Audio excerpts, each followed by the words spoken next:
សេដ្ឋីនេះសេដ្ឋីនេះកុំកាត់អីផ្ដេសផ្ដាស់ណាទៀនម្ចាស់ស្ដាប់នាងខ្ញុំនិយាយសិនណានាងឯងចូលបន្ទប់នេះធ្វើស្អីអញជាអ្នកហៅកន្លែងមក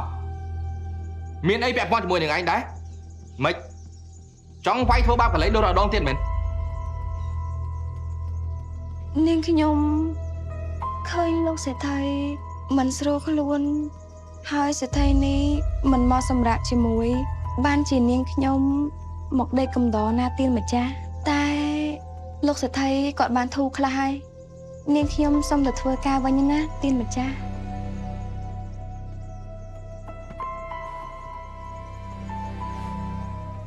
ក្រែរបស់សេដ្ឋីនេះ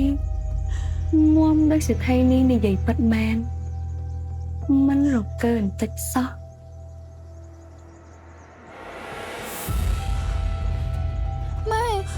ម៉ែមិនហើយ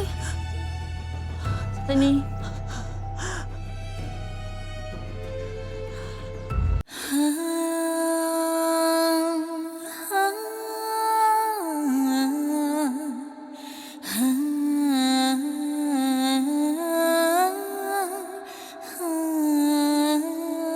អង្គរ DC